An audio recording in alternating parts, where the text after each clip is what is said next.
أعوذ بالله من الشيطان الرجيم.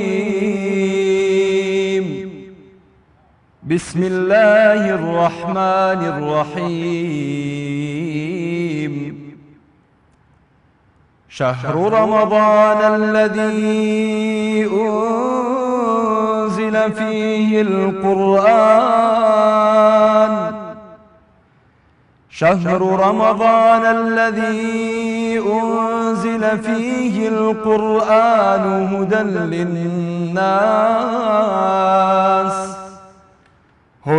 للناس وبينات من الهدى والفرقان، فمن شهد منكم الشهر فليصم، ومن كان مريضا أو على سفر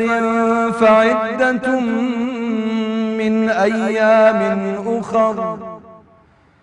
يريد الله بكم اليسر ولا يريد بكم العسر، ولتكملوا العدة ولتكبروا الله على ما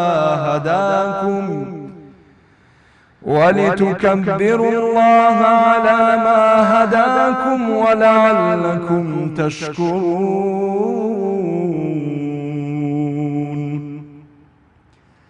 وإذا سألك عبادي عني فإني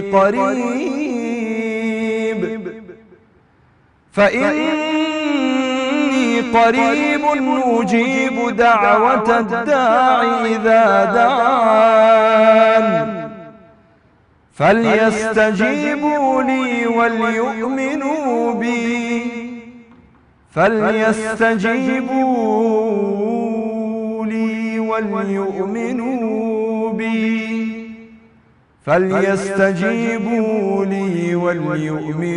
بي لعلهم يرشدون.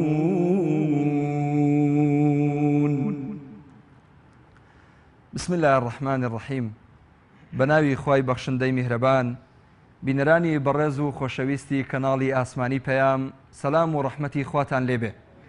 سوپاستان ئەکەین کە بینەری ئەم بەرنامەیەن و ئەڵقەی ئەمڕۆی زیندووکردنەوە و بەرزڕاگرتنی شەوانی قەدرن. خۆشەویستان و بەڕێزان، بۆ ئەڵقەیەکی نوێ لە خزمەتی ئێوەی بەڕێز و خۆشەویستە ئەبین ئەم شەو ئینشا ئەڵڵاه بۆ باسکردنی کۆمەڵێک بڕگە و بابەت کە پەیوەندیان بە زیندووکردنەوەی شەوی قەدر و ئەنجامدانی تاعەت و عیبادەت و دوعا و نزا و پاڕانەوە و قورئان خوێندن و کۆمەڵێک پەرستش کە پەیوەندیان بە شەوانی قەدر هەیە، کە داواکارین خوای گەورە بیکاتە توێشویەک بۆ قیامەتمان ئینشا ئەڵڵاه لە ئێمە و لە ئێوەشی قبوڵ بکە و ئەم ستافە ماندوونە ناسەی کە لێرە هاوکارمانن لەگەڵ میوانە خۆشەویستەکەمان هەر هەمومان جێگەی ڕەزامەندی خوای پەروەردگار بین ئینشا ئەڵڵاه. خۆشەویستان، میوانی ئەمڕۆمان پێکەوە بەخێری ئەهێنین، ئەویش بەڕێز مامۆستا هیوا شێخ تاهیرە کە ماستەری هەیە لە زانستەکانی قورئان و خوێندکاری دکتۆرایە لە نووسینەوە و ڕسمکردنی موسحەفی پیرۆز، قورئانی پیرۆز، کە کۆمەڵێک ئیجازە و بڕوانامەی بەدەست هێناوە و ئێستاش مامۆستای زانکۆیە و هەروەها پێشنێژ و وتارخوێنیشە. مامۆستا هیوا گیان بەخێر بێی. سپاس دەکەین کە ئەم شەو لێرە ئامادە بووی. مامۆستا گیان، حەزەکەم پێشەوەی بچینە عمقی بەرنامەکەەوە پرسیارە لە جەنابەت بکەم. تا چەند پێت وایە ئەم عیبادەتێک کە ئێمە ئەنجامی ئەدەین ئینشا ئەڵڵاه خوای گەورە لێمانی وەرئەگرێ و لێمانی قبوڵ ئەکا؟ بسم الله الرحمن الرحيم. الحمد لله رب العالمين، وأصلي وأسلم على المبعوث رحمة للعالمين سيدنا وحبيبنا وشفيعنا محمد الأمين، وعلى آله وصحبه أجمعين إلى يوم الدين. اللهم علمنا ما ينفعنا وانفعنا بما علمتنا وزدنا علما. اللهم اغفر لنا وارحمنا وتب علينا يا رب العالمين. اللهم اختم بالصالحات آجالنا، وحقق بالزيادة آمالنا، واقرم بالعافية غدونا وآصالنا. اللهم إنك عفو تحب العفو فاعف عنا، اغفر اللهم لنا ولوالدينا ولأحبابنا ولزوجاتنا ولأولادنا وبناتنا، واغفر اللهم لجميع أحبتنا، آمين آمين يا رب العالمين. ئەم شەوانە زۆر پیرۆزن و دیارە لوبی عیبادەتەکانی ئێمە دیارە لەم شەوانەدا ئینشاءڵڵا ئەگەشێتەوە لە مزگەوتەکانی ماڵی خوای پەروەردگار و لە ماڵی موسڵمانان. دیارە ئەنوار و فیوضات و نزا و پاڕانەوەکانمان لەم شەوە پیرۆزانەدا بەرزە بێتەوە بەلای خوای پەروەردگار. داوا بکەین لە خوای تەعالا کە قبولی بکا بقبول حەسەن هەموو کردەوە و عیبادەت و شەو نوێژەکانمان و ڕۆژۆکانمان. خوای تەعالا ئینشاءڵڵا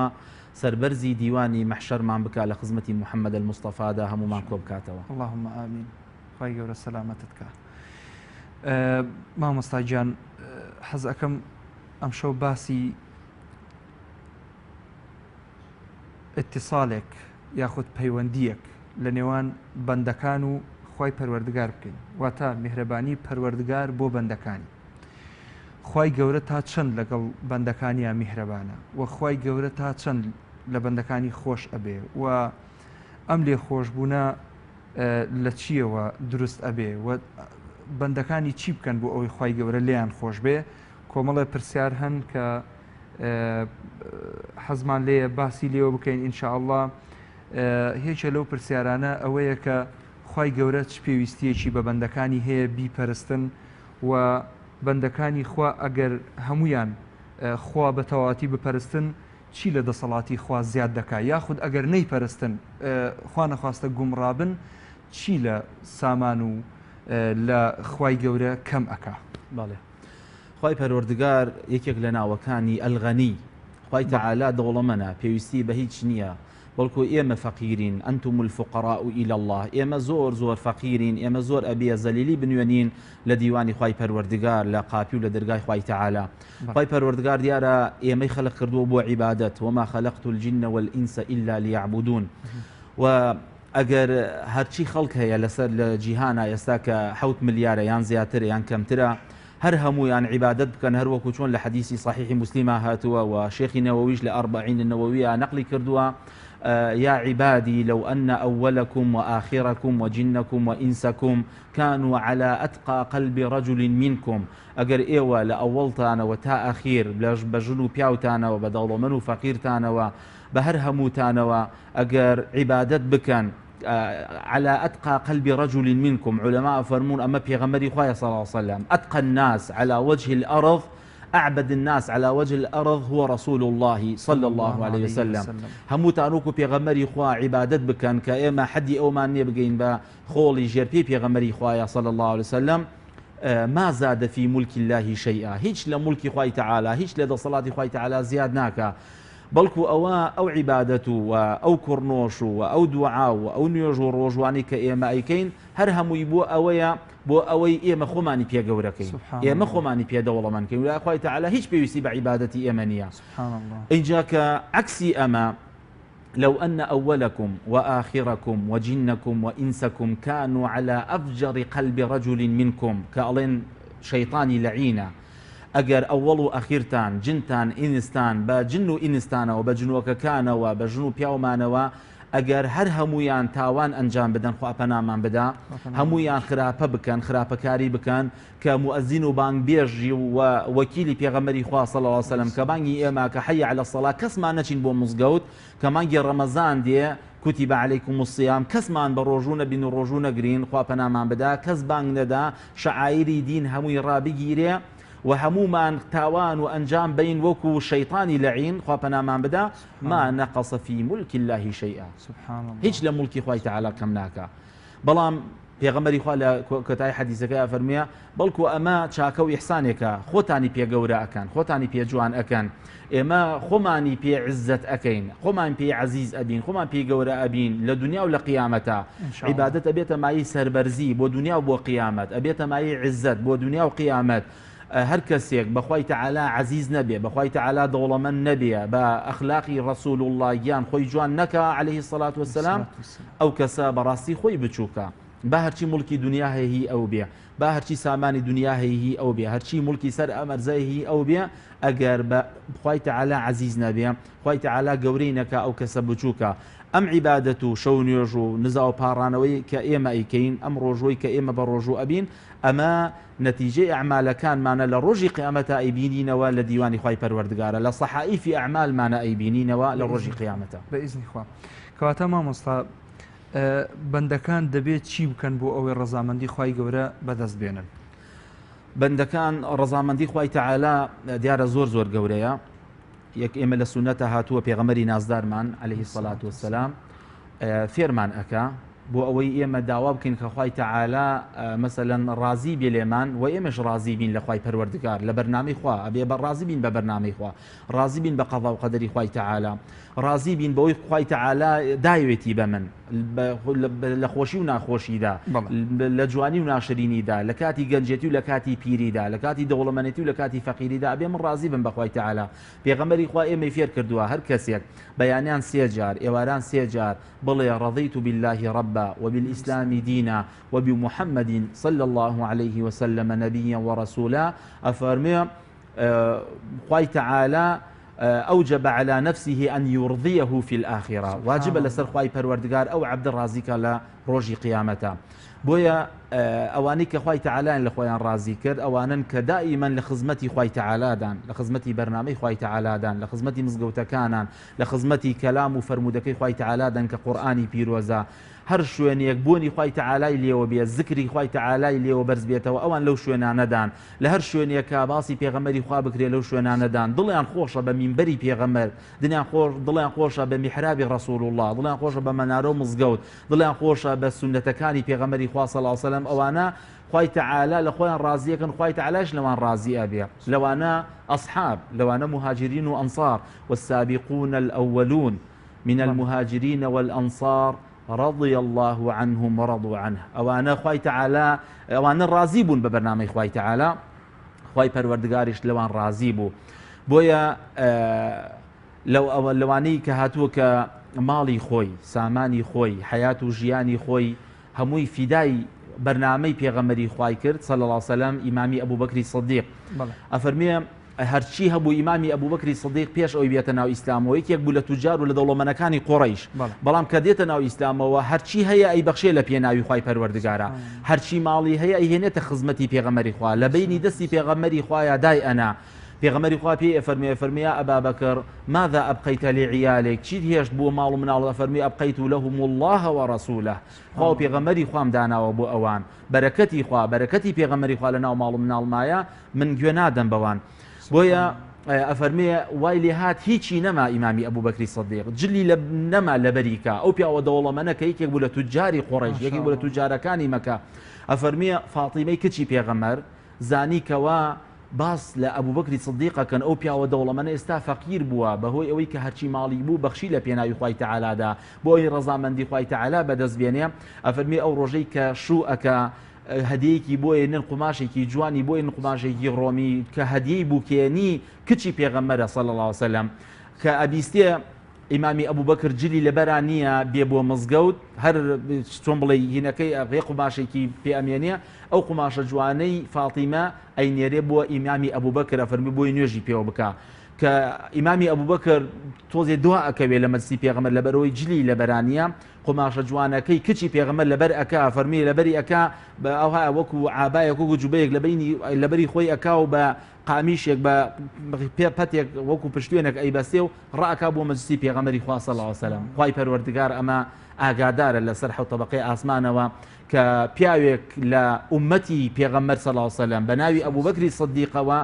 لەبەر خۆشەویستی و لەبەر ڕەزامەندی خوای پەروەردگار هیچی نەماوە، جلی نەماوە لەبەریکە فاتیمەی کچی پێغەمبەر قوماشەکەی خۆی بۆ ئەنێرێ پێشەوەی ئیمامی ئەبوبەکر بگاتە مەجلیسی پێغەمبەری خوا، خوای پەروەردگار بە جوبرائیلی ئەمینە ئەو مژدەیە ئەگەینێ بە پێغەمبەری خوا صلی الله علیه و سلم. کە ئیمامی ئەبوبەکر دێ پێغەمبەری نازدارمان پێ فەرمێ یا ئەبا بەکری سیدیق، ئەوە جوبرائیلی ئەمین هاتووە، ئەفەرمێ مژدەیەکمان بۆی هێناوە لە لانی خوای پەروەردگارەوە. خوای پەروەردگارە فەرمیێ ئێمە لە ئەبوبەکری سەدیق ڕازین، ئەو لە ئێمە ڕازیە. ئیمامی ئەبوبەکر دەستەکا بە گریان ئەفەرمێ ئەی خوای پەروەردگار من ڕازیم لە تۆ، ڕازیم لە بەرنامەکەی تۆ، ڕازیم لە پێغەمبەرەکەی تۆ، چۆن ڕازی نابن؟ جا بۆیە هەر کەسێک عیبادەتێکی جوان بکە خاڵیسەن مخلیسەن، هیچ مەبەستێکی نەبێ، تەنها ڕەزامەندی خوای تەعالا نەبێ، دڵنیا بێ خوای پەروەردگار کردەوەکەی لێ قبوڵەکە. بۆیە مرتبەی ئیحسانمان هەیە ئێمە کە لە حەدیثەکە لە موسلیمە هاتووە کە عومەری کوڕی خەتاب ئەیگێڕێتەوە ڕەضی الله عنه ئەو ئیمامە بەڕێزە ئەو کەڵە پیاوە کە باسی ئیسلام فەرمێ سێ بەشە: ئیسلام و ئیمان و ئیحسان. ئیحسان ئەوەی ئەن تعبد الله كأنك تراه فإن لم تكن تراه فإنه يراك. يعني ئێمە ئەبێ وان نوێژ بکەین کە ئەنەوە خوای پەروەردگار ئەمان بینێ، کە قورئانە خوێنین وا بزانین ئێمە گفتوگۆ و مخاطبە لەگەڵ خوای پەروەردگارە ئەکەین، کە بە ڕۆژووین وا بزانین کەوا ئەو ڕۆژوو بۆ خوای تەعالای گرنە. ئەبێ ئینسانی موسڵمان ئەبێ بە دڵنیاییەوە بە مەحەبەت و خۆشەویستیەکەوە عیبادەت ئەنجام بەدا بۆ خوای پەروەردگار. کەواتە ئەمە سەبارەت بەوەی کە چۆن بتوانین خوای گەورە لە خۆمان ڕازیکەین، یاخود ئەو پەرستش و عیبادەتانەی کە ئێمە ئەنجامی ئەدەین ئەوە خاڵیسەن مخلیسەن بۆ خوای گەورە بێ، ئەوە ئینشاءالله وەگیراوە. دوای ئەوە چۆن بزانین کە خوای گەورە لێمانی وەرگرتووە، کە خوای گەورە لێمان ڕازیە؟ ئەو مؤشراتانە چین کە وا ئەکا لە ئینسانەکان مرتاح بن بۆ عیبادەتێک کە ئەنجامیان داوە، دڵخۆش بن، ئاسوودە بن، شانازی بە خۆیانەوە بکەن لە شوێنان. چۆن خوای گەورە لە قورئانە فەرموویەتی وەفی ذەلیکە فەلیەتەنافەس المتەنافسون. ئەم منافەسەیە لە بین بەندەکانە کە دروست ئەبێ کە خوای گەورە وەری ئەگرێت، چۆن بزانین کە خوای گەورە لێ قبوڵ کردوین؟ دیارە علاماتی زۆرە. یەکێک لە علاماتەکان، یەکێک لە دەلیلەکان کە مفەسرین ابن کەثیر نەقلی کردووە دەربارەی لەیلەتول قەدر کە ئێمە ئێستا لە شەوانی قەدراین، خوای پەروەردگار لێمانی قبوڵکە و ئێستا ئینشاءالله ئێمە بە دڵنیاییەوە ئێستا مەلائیکەتەکانی خوای تەعالا سەف سەف پۆل پۆل دائبەزن، ئەو شوێنانە ئاوەدان ئەکەنەوە، ئەو شوێنانە بەرەکەتدارتر ئەکەن کە کۆڕی زکری تیا ئەگیرێ، کە قورئانی تیا ئەخوێنرێ، کە ئێستا موسڵمانە لە مزگەوتەکان و لە ماڵەکان و ئەو برا و خوشکە موسڵمانانەی هەر یەکێک لە وڵاتێک، هەر یەکێک بە زوبانێک، هەر یەکێک لە شوێنێکەوە ئێستا داوا ئەکا لە خوای پەروەردگار، یەکێک لە سوجودایە، یەکێک قورئانە خوێنێ، یەکێک دوعا ئەکا، یەکێک خەریکی شەو نوێژە، یەکێک تەسبیحێکی بەدەستەوەی و زکرەکە، یەکێک سەڵاوات لێدا لەسەر پێغەمبەری خوا صلی الله علیه وسلم. هەر یەکێک لەمانە دیارە ئەمە بە چی هیوایەک دانیشتون، بەو هیوایە دانیشتون کە خوای پەروەردگار فضل وخير وبركة ليلة القدر أن بقسمت بك. وما أدراك ما ليلة القدر، ليلة القدر خير من 1000 شهر. كخواي پروردگار فرمية تنزل الملائكة والروح فيها، ملائكة دا أبازية. بويا ابن كثير فرمية علاماتي قبول بوني ليلة القدر كان مانشي كملائكة خوي تعالى دا أبازنا خواروا أفرمية توقو مصافحة كان لقل أمتي بيغمرة، لقل أفرادي أمتي بيغمرة صلى الله عليه وسلم. علاماتي شيا أفرمون تزيق دي بسرية وإنسانية حزكها بقرية قرياني بودي ضلي نرم أبيا. أما أنا علاماتي أويك ليلة القدر كمان إن شاء الله قبول بوا، ملائكة خوي تعالى دا أبازينة خواروا، جبرائيل أمين هاتو تخواروا توقو مصافحة لقل جنجيك لأمتي بيغمرة، لەگەڵ خوشکێکی بەڕێزە، لەگەڵ دایکێکی ئیماندارە، لەگەڵ مامحاجیەکی ڕشتپیاکە بە ئیمان و عیبادەت ئەکا. ئەفەرموو علاماتی ئەوەیە کە تەزێک دێ بەسەریە. ئەمە یەکێکە لە علاماتەکان. علاماتێکی تر ئەوەیە کە خوای تەعالا دڵی خۆش ئەکا، خوای تەعالا ئیطمئنانێک ئەدا بەو ئینسانە. ئەلا بذیکری الله تطمئن القلوب. ئایا بە زیکری خوای تەعالا دڵ نەرم نابێ؟ بەڵێ. ئینسانی ئیماندار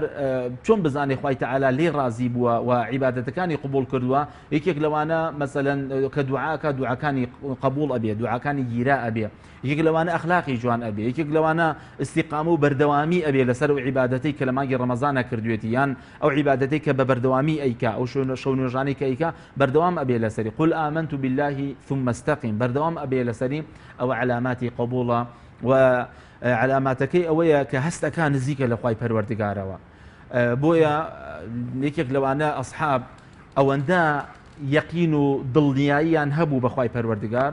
ئەوەندە بە یەقینەوە و عیبادەتیان ئەکرد، ئەیان زانی ئەوە خوای پەروەردگار لی وەرگرتوون، ئەو عیبادەتە خوای پەروەردگار وەری گرتووە، قبوڵی کردووە. یەکێک لەوانە ئەبوو ذەر. کێ لە ئێمە ئێستا حەز بە مردن ئەکا؟ بەڵام کەسێک ئەگەر بزانێ کردەوەی چایکی نردووە بۆ قەبرەکەی حەزەکە بچێتە قەبرەکەیەوە لەبەرەوەی زانێ ژیانی ناو قەبرەکەی خۆشترە لە ژیانی دنیا با لە قەسر و لە شوێنێکی خۆشی شابێ کێ حەزەکە بچێ مەسەلەن بمرێدا ببڕێ لە باوک لە دایک لە خۆشک لە برا لە خێزان لە ئەولاد بەڵام کەسێکەکە بزانێ عیبادەتێکی چاکی کردووە ئەزانێ ئەوەی لای خوای تەعالایە زۆر زۆر لەوە خۆشترەکە لە لای خێزانەکەی و لای دایک و باوکی و لە ناو ماڵەکەی خۆیان هەیە لەوانە ئەبوو ذەری غەفاری ئەبوو ذەر پێغەمبەری خوا صلی الله علیه و سلم پێی فەرموو یا ئەبا ذەر ماذا تحب حەز لە چییە حەز بە چی ئەەکەی حەز بە چی بکە ئەم پیاوە ئەم کەڵە پیاوە لەبەر ئەوەی دڵنیایە لای خوای تەعالا چی هەیە فەرموو یا رسول الله أحب الجوع وأحب المرض وأحب الموت حەز لەم شتیانە ئەەکەم حەز لە برسێتی ئەەکەم حەز لە نەخۆشی ئەەکەم حەز لە مردن ئەەکەم پێغەمبەری خوا صلی الله علیه و سلم فەرموو یا ئەبا ذەر کەس نییە حەز لەم شتانە بکە فەرموو یا رسول الله إن جعت رق قلبي ئەگەر برسیم بێ دڵم نەرم ئەبێ خوای تەعالایش ئەو کەسانی خۆش ڕێوێ کە دڵیان نەرمە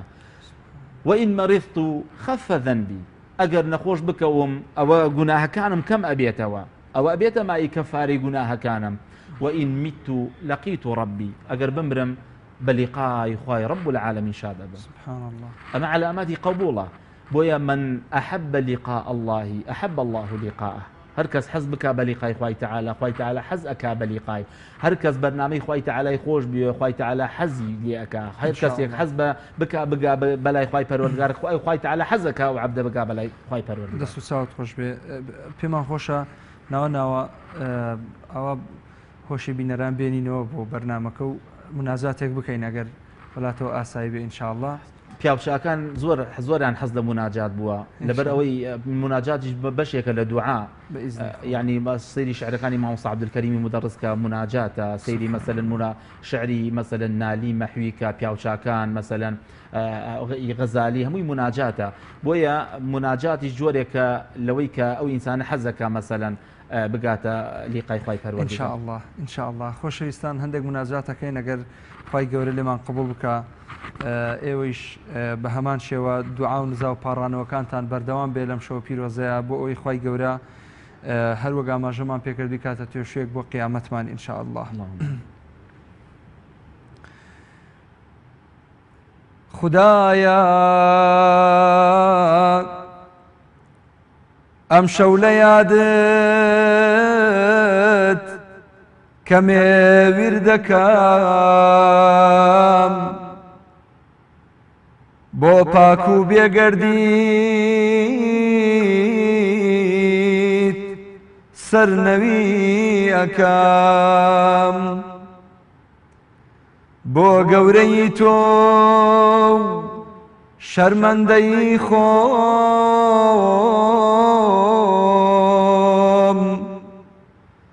بۆ گەورەی تۆ شەرمەندەی خۆم سینەی گڕاویم قوڵپی خەمەکەم لە ناوی پاکت تەمەنا دەکەم بۆ ئەو ویردانە گەردن کەچی ئەکەم خۆ من دەزانم هەر تۆ هەیت و باس لە تۆ زیاتر شایستە نییە کەس دەپاڕێمەوە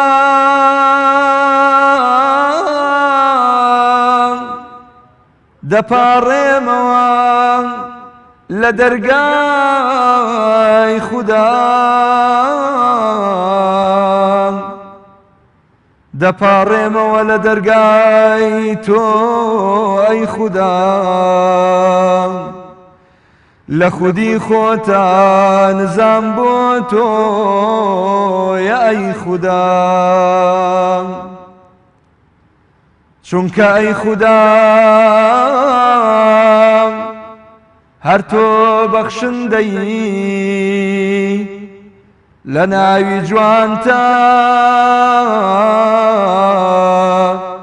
خۆت هەموو ڕاستیەک دەدەی دەسا لێم خۆش بە دەسا لێم خۆش بە خوای پەروەردگار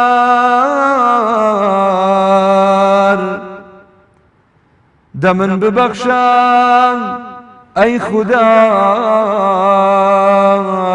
زۆر شەرمەزارم دەمن ببەخشە ئەی خودا زۆر شەرمەزارم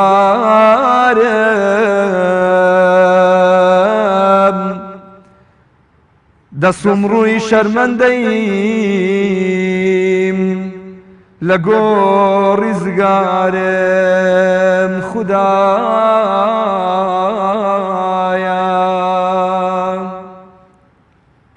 مێدەواریم خی گەورە لەمان قبولکە ئینشاءالله بێدەمت خۆش بێ کاکە محەممەد ڕەبی بێەوەی بی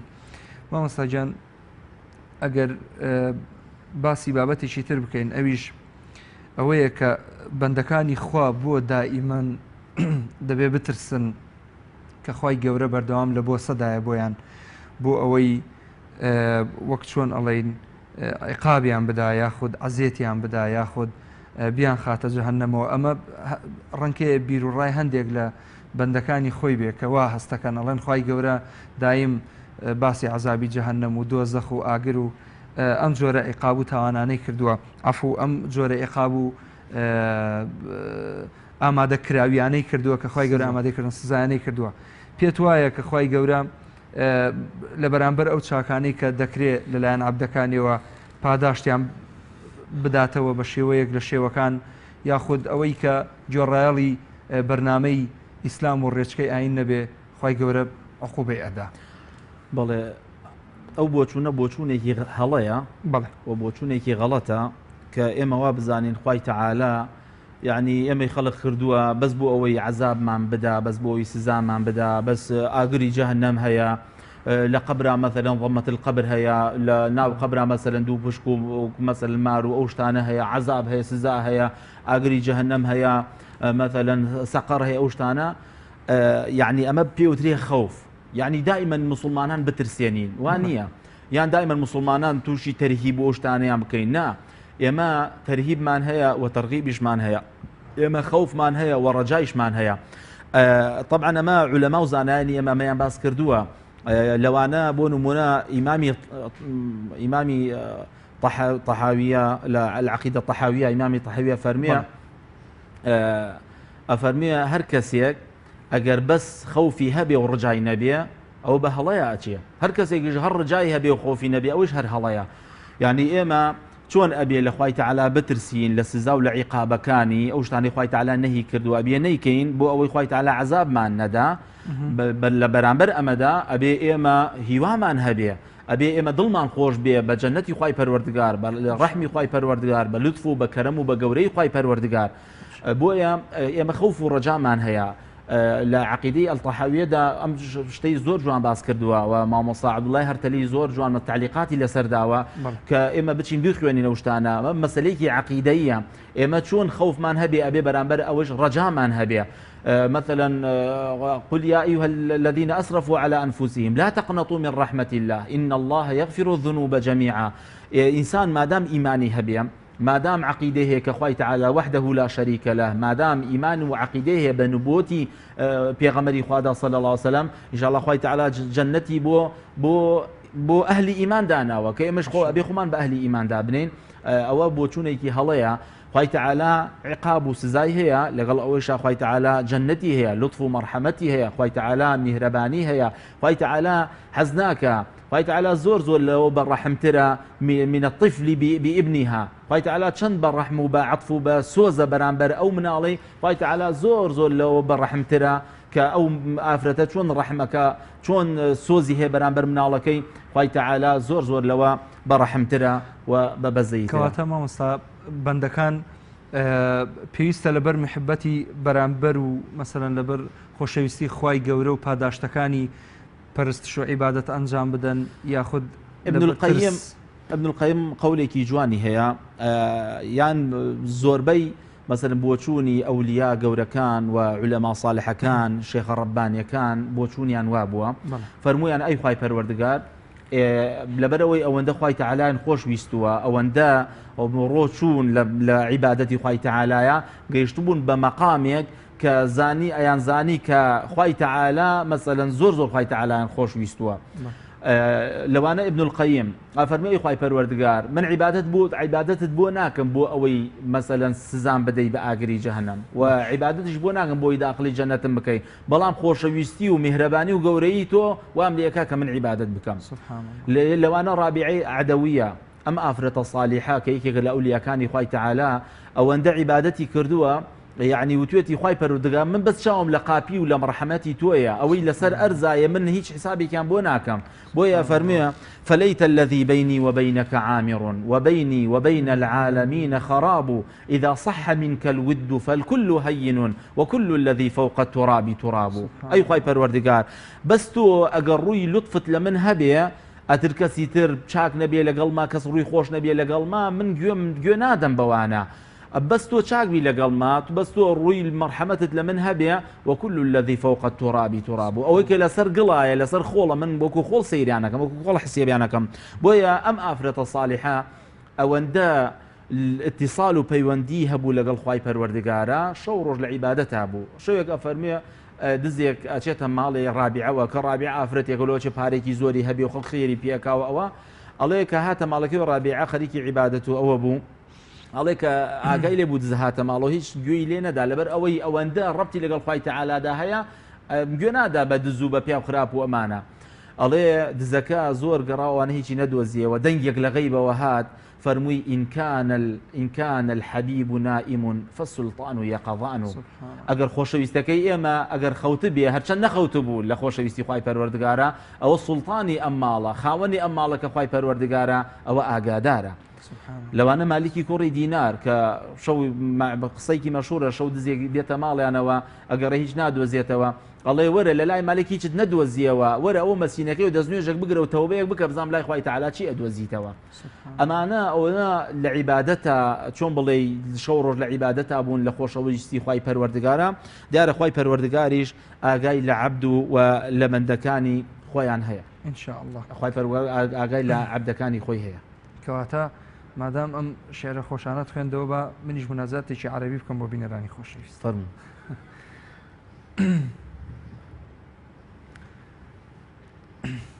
إلهي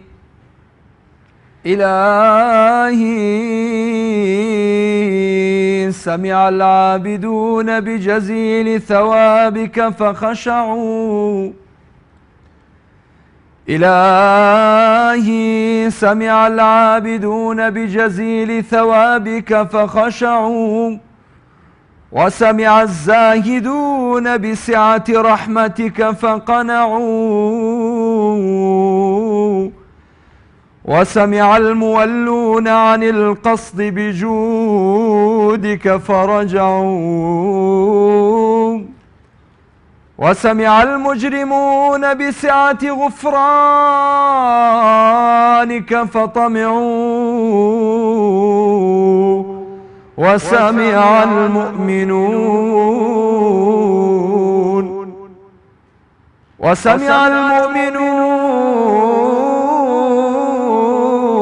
بكرم عفوك فرغبوا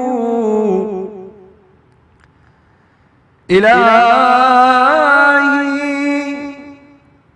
ماذا وجد من فقدك وماذا فقد من وجدك لقد خاب من رضي دونك بدلا ولقد خسر من بغى عنك حولا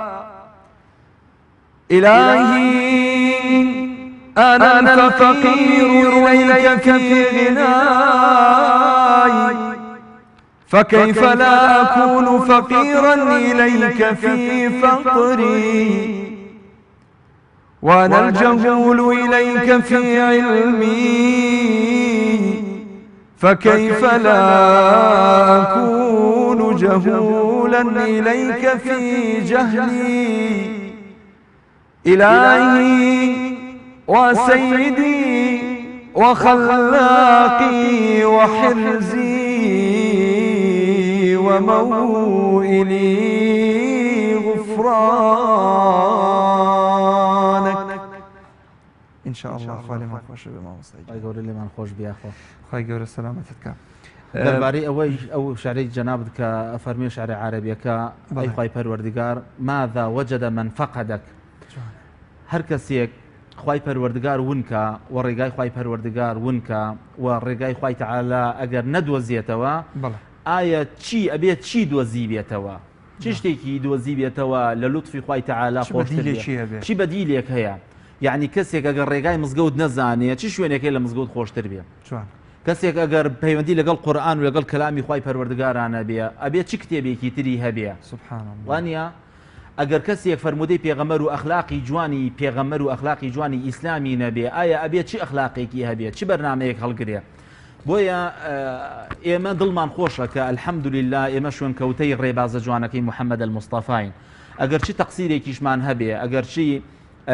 بە پێی پێویست عیبادەتمان نەکرد بێ بۆ خی تەعالا ئەبێ ئێمە ئینشاءالله بە هیوای ئینشاءالله دوا ڕۆژێکی پڕشنگدارین لە خزمەتی خی پەروەردگارە لە خزمەتی حەزرەتی ڕەسوول اللهدا ئینشاءالله داوا بکەین خی تەعالا هەمومان کۆ بکاتەوە لەگەڵ خۆشەویستانمانە لەگەڵ دایک و باوکەکانمانە لەگەڵ شێخ و مامۆستاکانمانە لە جەنەتی خی تەعالادا لە خزمەتی محەممەد المستەفادا صلی الله عليه وسلم مامۆستا عەبدولکەریمی مدەڕیس شعرێکی جوانی مەولانای ڕۆمی کردووەتە کوردی کە شێخی مەولەوی شتێوای نووسیوە کە دەربارەی ئەو کەسانی کە تاوانبارن کە مەسە خۆیان بە ڕوڕەشی دیوانی خی تەعالا ئەزانن لەگەڵ ئەوەیشا دڵیان خۆشە بە مەرحەمەت و بە لێخۆشبوون و بە غوفرانی خی تەعالا بۆیە دلیلی چی هێنێتەوە بەڵگەی چی هێنێتەوە ئەڵەیە تۆ ئەگەر سەردانی پیاوێکی کەریم و خانەدان بکەی ئەگەر بچی بۆ ماڵەکەی تۆ بچی بۆ میواندارەتی ئایا گۆشت و تەماتە و زەڵاتە و مەسەلەن مقەبیلات و گۆشت و برنج لەگەڵ خۆتا ئەبەی خاوەن ماڵ ئایا دەرت ناکە ناڵێ بۆ تۆ بۆچی هاتووی خۆ بۆ ماڵێک نهاتوی خوان و خواستە ماڵێت تۆ بۆ ماڵێکی خانەدان هاتووی سفرەی هەیە سینی هەیە تۆ هاتووی لێرە نان خۆی بۆشت لەگەڵ خۆتا هێناوە بۆیە ئەفەرموویە یا کەریم ئامان کی عادەت کردن یا کەریم ئامان کەریمە بەستی خی پەروەردگارە یا کەریم ئامان کی عادەت کردن توێشەوە دەرگای کەریمان بەردەن کەی عادەتە تۆ بڕۆی بۆ ماڵێکی کەریم و سەخی و خانەدان شت لەگەڵ خۆتابەری ئەی خی پەروەردگار ئەگەر منیش بەندەیەکی گوناهبارم بەڵام زەعیف و زەلیلم هاتوومەتە بارەگا دەوڵەمەنەکەی تو ئەی خی پەرو ئەگەر شتێکیشم لەگەڵ خۆمانە هێنا بێ عیبادەتێکی زۆر تۆ بە گەورەی خۆت لێم خۆش بن سبحان الله دەست و چاوت خۆش بێ خی گەورە پاداشت باتەوە ئینشەڵڵا مامۆستا گیان باسی ئەخلاق و ڕەوشتت کرد کاریگەری محەبەتی خوا بۆ بەندەکانی ڕنگدانەوەی هەیە لەسەر تاکەکان لەسەر بەندەکان واتە لە هەڵسو کەوت و معاملاتی ڕۆژانەدا ڕەنگەداتەوە بەڵێ هەر کەسێک ئەگەر پەیام و بەرنامەی خی پەروەردگاری پێ بێ دیارە ئەبێ طبعا ئەمە مەسلەیەکی عقیدەیشە کە ئێمە عقیدەی ئەهل السنة والجماعة الإقرار في اللسان وانە ئەبێ دڵ تەصدیقی بکە لە دڵا باوەڕت هەبێ زمان مەسەلەن نوقتی پێ بکە اینجا ئەرکانیش ئەبێ عمل بکە بە وانە الذين آمنوا وعملوا الصالحات ئەو مەسلەیەکی عقیدەوی ئیمانە لەگەڵ ئەوەیشە هەر کەسێک مەسەلەن ئەگەر بەرنامەی خی پەروەردگاری پێ بێ بەرنامەی قورئانی پێ بێ طبعا ئەبێ ئەخلاق و ڕەوشتی جوان لێ وإنك لعلى خلق عظيم پێغەمبەری خوا صلی الله عليه وسلم إنما بعثت لأتمم مكارم الأخلاق بۆ ئەخلاقی جوان بێ لە کڕین و فرۆشتنە لە معاملاتە نمونە زۆر هەیە لە شخصیت و لە ئەخلاق و لە سیرەتی جوانی پێغەمبەری خوایە صلی الله عليه وسلم کە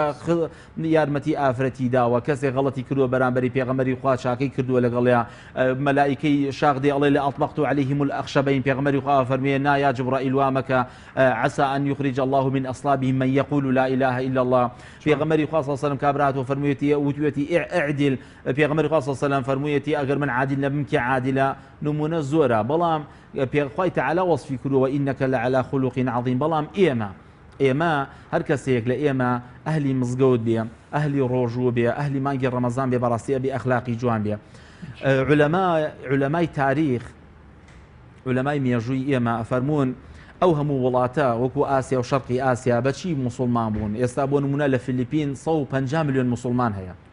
هەمووی بە ئەخلاقی جوان و بە بەرەکەتی ئەو تاجرە مسلمانانەی کە ڕۆشتن بۆ شوێنانە تیجارەتیانە کرد ئەڵێ کابرا ئەچوو لێ خورمای ئەفرۆشت بەیانی کابرا هات ئەوید ئەو خورما بەچەنە ئەویت وەڵام من سیفتاحم کردووە من ئیشم کردووە ڕۆژانەی ئەمڕۆم دەرچووە بچۆ بەلای دراوسیەکەم بەلای برادەرەکەم ئەو نەیفرۆشتووە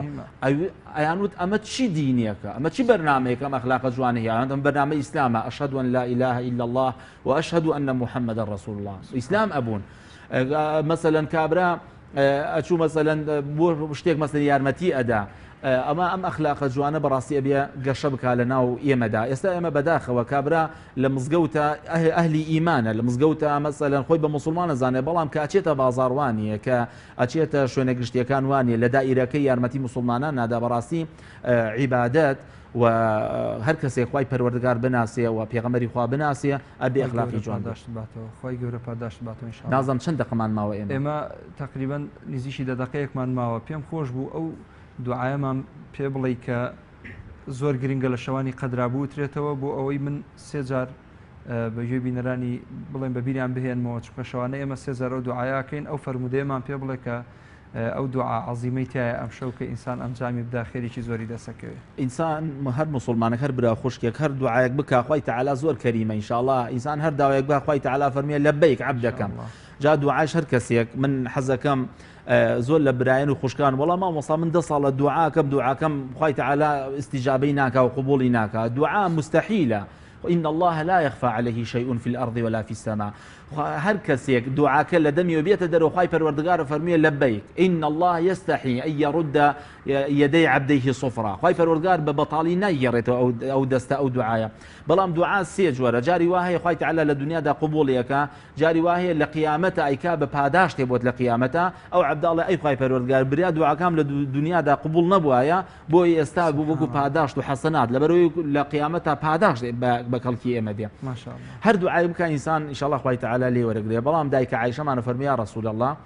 لشواني قدر أجر من دانشتم شي دعاء بكم باشا طبعا حديثك عام أبو هموم مسلمانان لبروي أو دعاء وذكري كهات ولا شوي قدره همو دعاء وذكرك شاك وبيروز وبركاته بلام في غمر إخوة صلى الله عليه وسلم فرمي يا عائشة أجر دانشتم بو شوي قدر دعواي عفو مغفرته ليبردن لخواي پروردگار بكن بو خوای تعالی ليتان خوش بیا بڵێن اللهم انك عفو تحب العفو فاعف عني او فاعف عنا اگر مثلا باوکی دعاك بك بصيغه جماعي یان ما مصالح مزگەوتەکانە خوای پەروەردگار تۆ خوایەکی عفوی خوایەکی لێبوردە و میهرەبانی لێم خۆش ببە لێم ببورە خوای تعالی فەرمووی عەبدەکەم وا لێت خۆش بوو إن شاء الله إن شاء الله جناب دو دعاء إن شاء الله آمين كي بصورة قدر وإن شاء الله أعوذ بالله من الشيطان الرجيم بسم الله الرحمن الرحيم إنا أنزلناه في ليلة القدر وما أدراك ما ليلة القدر ليلة القدر خير من ألف شهر تنزل الملائكة والروح فيها بإذن ربهم من كل أمر سلام هي حتى مطلع الفجر اللهم إنك عفو كريم تحب العفو فاعف عنا اللهم إنك عفو كريم تحب العفو فاعف عنا اللهم إنك عفو كريم تحب العفو فاعف عنا يا أرحم الراحمين آمين إن شاء الله خوالي معكم ماما استاجان 5 دقیقمان ماوە ئەم 5 دقیقە پێمان خۆشە جەنابەت هەندی دوعامان بۆ بکەی بۆ ئەو مسلمانانە بۆ هەر نەخۆشێک کە پێویستی بە دوعای خێرە بۆ هەر کەسێک لە زیندانایە بۆ هەر کەسێک کە لەم شەوە پیرۆز و مبارەکانەیەدا دانیشتووە و تاعاتێک عیبادەتێک ئەنجامەدا پێویستی بە دوعا هەیە خۆی ناتوانێت ئەنجامی بدا نەخۆشە بێتوانە بێتاقەتە حەزی لێ لە کەسێکی ترەوە لە زاری کەسێکی ترەوە گوێی لێبێ پێمان خۆشان دێت دوعامان بۆ بکەی وەکو کۆتایی پێش دوعاکە من حەزەکەم بە برایان و خوشکانم بڵێم لە هەر شوێنێکن لە هەر جێگایەکن ئێستا کە لە خزمەتی لەیلەتول قەدرا دانیشتون با بە دڵنیایەوە ئینشاءڵڵا و با گوێ نەدەن بە دنیا هەر چۆن دێت ئەڕوات بەڵام گرنگەوەی ئینشاءڵڵا ئێمە لە قیامەتە ئینشاءڵڵا بە خزمەتی خۆشەویستانمان ئینشاءڵڵا شاد بینەوە. سەعیدی کوڕی جوبەیرە فەرمێ شەو تا بەیانی شەو نوێژی ئەکرد جاری وابوو مەسەلەن کە زۆرەتر بێتاقەتە بۆ قاچێ خستە لای دیوارەکە بۆ ئەوەی تۆزی ئیسراحەت بکە بەیانیان کە ئەچوو بۆ ناوخەڵچاوی ئەڕژ بۆی خەڵ نەزانێت شەو نوێژی کردووە ئینشاءڵڵا ئیخلاصیەتی لەگەڵا بێ و دڵنیا بینەوەی کە لای خوای تەعالایە زۆر لە دنیا و لە ئەولاد لە هەموو شتێک گەورەترە بۆ ئێمە. یەکێک لە پیاوچاکان ئەڵێ لە سەرمەرگە کچەکانی و خێزانەکە دەستیان کرد بە گریان فەرمووی مەگرین و قەستەم بەخوا لە لای ئەو پایەدا لە لای ئەو ساریەدا زیاتر لە 6,000 جار قورئانم ختم کردووە 6,000 جار قورئانم ختم کردووە یعنی ئەمە چیە یعنی ئەوەی لای خوای تەعالایە زۆر لەوە گەورەترە کە لە لای خێزان و لە لای ئەولاد و کوڕ و کچەکانمان هەیە بۆیە ئەم شەوانە زۆر پیرۆز و گەورن و من دوعاکەم و داواکەم لە خوای پەروەردگار بۆ هەموو برایان و خوشکان ئەوانەی کە ئیمان کردووەتە وەکیلی دوعاکانیان و پیان ئەڵێم ئێستا بەداخەوە زۆر لە برایانمان هەر یەکێک لە شوێنێکن زروفای لێکردوون هەندێکی لە ئەوروپایە هەندێکی مەسەلەن هجرەتیان کردووە ئێستا لەوەچێک گویان لێمان بێ دوعا بۆ ئەوانەکەین کە زۆربەیان ئێمەیان کردووەتە وەکیلی دوعاکانیان زۆر لە ئەهلی مزگەوت و جەماعەت ئەو گەنجە خۆشەویستانەمان داوایان لێکردین کە دوعایان بۆ بکەین دوعامان بۆ کردن الحەمدلله بە سەلامەتی گەیشتونەتە ئەوێ و داوا بکەین خوای تەعالا ثەبات و ئیستیقامەیان پێ ببەخشێ و پێشمان خۆشە کە ئێمە لەگەڵ ئێمە یا بوایان و لە خزمەتیان نابین بەڵام ئینشاءڵڵا خوای تەعالا لەسەر مەحەبەت و خۆشەویستی کۆمانەکاتەوە. حەزەکەم بە دووسێ دێق شەعر بۆ خۆشەویستانم بڵێم کە هەر یەکێک لە شوێنێکن و هەندێک لە شار و شارشتەکانی کوردستان ئێستا بەڕاستی لە معاناتان لەوانە شاری خۆشەویستم و شاری شاران کە ئەگەر مەسەلەن خەڵکی مەسەلەن کوردستانیان ئەگەر فەخر و شانازی بە کۆبانیەوە بکەن کۆبانی کوردستانی ئێمە شاری دووس خورماتووە کە ئەو گەنجە خۆشەویستانم کە هەمووی برای منن چاوێن ماچەکەم ئێستا ئەو برا پێشمەرگانەمان کە ئێستا لە بەرەکانی شەڕان لەوەچێک گویان لێمان بیان گویان لێمان نەبێ ئەوانە هەمویان مڕابطن ئینشاءڵڵا ئەوانە مجاهدن ئێستا ئینشاءڵڵا خوای تەعالا ئەو چاوە ناسووتێنێ کە حرەسیات ئەگرێ لە پێناوی خوای تەعالا لە پێناوی خاک و نیشتیمانە پیان ئەڵێم کە ماوەیە کە دابڕاوین لە یەک هەر یەکێک لە شوێنێک و لە جێگایەکن پیان ئەڵێم يا غائبين أي أو كساني كغائب اليمان بيان يا غائبين بك الزمان لبعدكم فهل لنا بعد الغياب لقاء اشتقنا لكم يا ليتنا لم نفترق فالبعد فيه مذلة وشقاء لا تقطعوا سبل المودة بيننا فإن القلب يفرح باللقاء عهد سنبقى دائما في ذكركم وعهد الحر يتبعه الوفاء قل للأحبة في الأعماق ذكراكم يمضي الزمان ونبض القلب يهواكم جاءتكم محبتنا والشوق يحملها لا خير فينا إذا يوما نسيناكم لا خير فينا إذا يوما نسيناكم خير لإيما دا نبي أقر روجيك خوشويستان من لياد بكين لدعاو لباران وكان معنا دعوا بكين لخواي پروردگار يا الله يا رحيم يا رحمن نسألك اللهم باسمك الأعظم ونسألك بأسمائك الحسنى وصفاتك العلى أن تغفر لنا ذنوبنا يا رب العالمين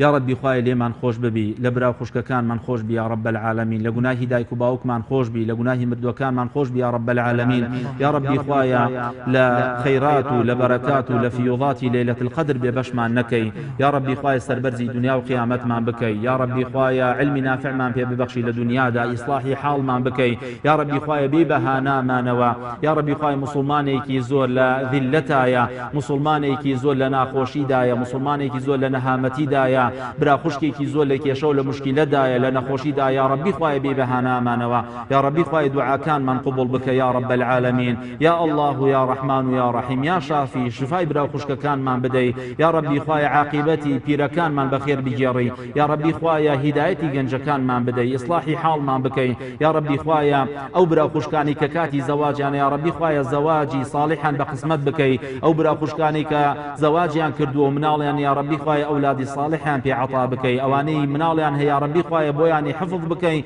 و بۆیانی صالح بکەی یا إله العالمین یا ڕەبی خوایە لە بەرەکاتی لەیلەة القەدر بێ بەشمان نەکەی ئێمە یەکێک من لەو کەسانی کە لە دەرگای ڕەیانەوە بانگمانەکەی بۆ جەنەتی پان و بەرینی خۆت یا رب العالمین ئێمە یەکێک بین لەو کەسانی کە لەم مانگە پیرۆزەدا ئازادیان ئەکەی لە ئاگەری جەهەنەم یا ربی خوددایە چۆن لێرەدا کۆت کردوینەتەوە لە مزگەوتەکانی ماڵی خۆتا لە شوێنە پیرۆزەکانە ئاوها لە خزمەتی خۆشەویستانمانە لە خزمەتی محەممەد المستەفادا هەر هەمومان کۆ بکەیتەوە لە گوناهی مامۆستا و شێخەکانمان خۆش بی یا رب العالمین یا ربی خوایە ئێمە بکەیتە سەدەقەیەکی جارێ مانکەیتە بەرەکەت بۆ خاک و وڵات و نیشتیمانمان بۆ کوردستانی ئازیزمان آمین آمین والحمد لله رب العالمين. بەڵێ بینەرانی بەڕێز و خۆشەویست بە ناوی ئێوەوە سوپاسی جەناوی مامۆستا هیوا ئەەکەم زۆر سوپاست ئەەکەم مامۆستا ئەگەر دواوتت هەبێ زۆر بە کورتی کاتمان کەم ماوە پێشکەشی بینەرانی خۆشەویستی بکەیت و دواتری ژێمەدەینە کۆتایی بەرنامەکەمان والله تر تحروا ليلة القدر پێغەمبەری خوا فەرمی صلی الله علیه و سلم لە بوخاری هاتووە ئەم شەوانە زۆر پیرۆزن لە دەستی خۆمانی نەدەین كات الروا الوقت كالسيف إن لم تقطعه قطعك إن شاء الله دانش لمشوا في روزانا دعاء زور مهمة قرآن خوندن مهمة شونوج مهمة ولكاتي سجدة دعاء بكن إن شاء الله خوي تعالى لمن ورقدي وخاف يوجباته وبراينا ولقلهم مسلمانانا بالله بنراني برزو خوشويست ليرة داوم شوية هاتينا كوتاي ألقي أم شومان خوي جورا عمر باقي بدا إن شاء الله سبين دين وخدمتان بو پێشکەشکردنی ئەڵلقەیەکی نوێ لە بەرنامەی زیندووکردنەوە و بەرز ڕاگررتنی شەوانی قەدر ئینشاءالله سپاس بۆ ئێوە کە بینەرمان بوون سپاس بۆ ئەستافە بە ڕێزەی کە هاوکارمان بوون سپاس بۆ مامۆستای خۆشەویست کە میوانمان بوو ئێرە ماڵی هەموو لایەکە پەیام کەناڵی ئێوەیە و ئێوەی خۆشەویست هەمیشە بینەری پەیام بن زەرمەند نابن ئینشاءالله سپاس بۆ ئێوە دووبارە کاتێکی خۆش بەسەلام عەلەیکم وەرەحمەتوڵڵاهی وبەرەکاتوه